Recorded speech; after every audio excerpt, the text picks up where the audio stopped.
15 साल बच्चा, दिखने में कम उम्र, दुबला पतला।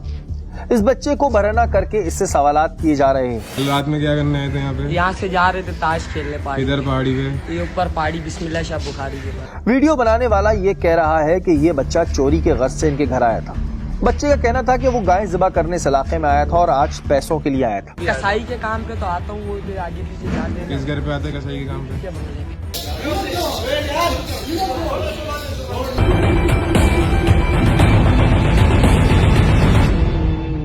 टीम टारगेट ने अपनी इन्वेस्टिगेशन का आगाज इन मुलजमान से बात करके किया। ये तमाम लड़के पढ़े लिखे थे, लेकिन अपने जहन में छुपी कौन सी फ्रस्ट्रेशन निकाल रहे थे, इनका जवाब इनके पास ना था।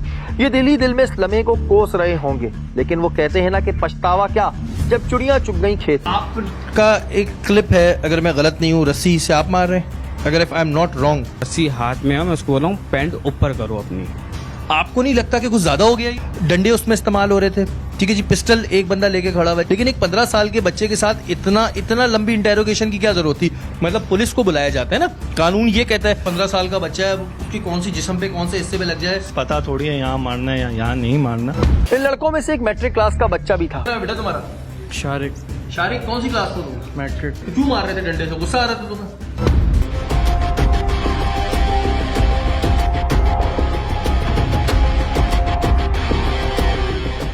जब हम इस जगह पहुंचे तो ये कोई शाराए आम नहीं थी। ये एक ऐसी जगह थी जहां पर लोगों की आमदोरफ्त ना थी, और यहाँ पर जो भी लोग थे ये एक दूसरे को जानते थे। ये बात तो कहना गलत होगा कि आम आवाम ने इसे तशद्दुद का निशाना बनाया, क्योंकि बिल्कुल एक बंद जगह है, इधर लोगों का इतना एक्सेस नहीं है आने जाने का। तो इस ग्रिल के साथ यहाँ पे इसको बांधा और यही इसके साथ जो मारपीट तशद्दुद हुआ। अच्छा, ये जो फिर ये बात कर रहे हैं कि जी यहाँ पर हर बंदा आते जाता मार रहा था, तो ये बात एक तरीके से गलत है, क्योंकि ये वो शाराए आम नहीं है कि जी जाते हुए बंदा कोई भी रुक के रिटेलिएट कर लेगा। ये यहाँ पर जो भी था, ये इनकी अपनी टेरिटरी के लोग थे। बिल्कुल, चूंकि ये देख रहे हैं कि अब ये साइड बंद है, बिल्कुल एक साइड से आना है और ये बिल्कुल बंद है, तो एक बिल्कुल ब्लॉक जगह है। उसके बाद टीम टारगेट के कदम जा पहुंचे उस घर जहां पर ये बच्चा रहता था। क्या नाम है आपका? मोहम्मद ज़हीर। मोहम्मद ज़हीर क्या करते हैं आप? मैं सिलाई का काम करता हूँ। सिलाई का काम करते हैं जी। अच्छा, ये बताएं कि वो कौन सा दिन था और आप तक खबर की किस तरह पहुंची, क्या पहुंची?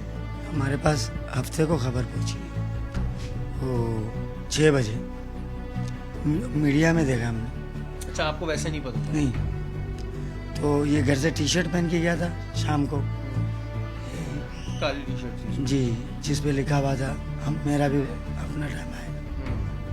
तो जैसे मीडिया पे देखा, दोराजी से फोन आया किसी मेरे एक जानने वाले का, बोलते यार बहादुराबाद थाने में जो ना ऐसा अगवा फैला हुआ है कि रेहान नाम के लड़के को तशद्दुद करके मार दिया है। क्या चाहती क्या है आप? आप लोग क्या चाहते हैं? आप लोग बताएं, वही मैं चाहती हूँ जो आप पूरी आवाम चाहती है। इनको कड़ी से कड़ी सजा होनी चाहिए। अभी इस केस की इन्वेस्टिगेशन रिपोर्ट हम बना ही रहे थे कि एक और वीडियो मंजर आम पे आ गई। इस वीडियो ने हमें मजीद शशोपंच का शिकार बना दिया। इस वीडियो में साफ देखा जा सकता है कि ये बच्चा कसाईयों के साथ गाय काटने ही आया था, और ये बात अपनी तशद्दुद वाली वीडियो में भी कह रहा है, लेकिन कोई मानने को तैयार ना था। तो बोल रहा था कि जो है मैं यहाँ पे दिहाड़ी करने भी आया था। हाँ, कसाई के काम पे तो आता हूँ, वो आगे पीछे जाते हैं। किस घर पे आते कसाई के काम पे? अभी हम इस केस पर अपना प्रोग्राम कर ही रहे थे कि हमें ये खबर मौसूल हुई कि इस केस के तफ्तीशी अफसरान ने मुल्जिम दानियाल के घर वालों से मुबैना तौर पर पैसे लिए। तफ्तीशी टीम ने मुल्जिम दानियाल के घर जबरदस्ती दाखिल होकर खौफ व हिरास फैलाया। SSP ईस्ट गुलाम असफर महेसर के मुताबिक तफ्तीशी टीम के खिलाफ मुकदमा दर्ज करके उन्हें गिरफ्तार कर लिया गया है। मुकदमे में फारूक, सब इंस्पेक्टर रहमत, कांस्टेबल शाह फैसल और गुलाम रसूल नामजद हैं। हम तो ये बोलते हैं उसके ऊपर कोई कार्रवाई नहीं हो रही है, सही है, हमें आनी चाहिए। SSP ईस्ट का ये भी कहना था कि रेहान कत्ल केस की तफ्तीश में किसी किस्म की कोताही बर्दाश्त नहीं होगी। पुलिस अवाम के एतमाद को बहाल रखेगी।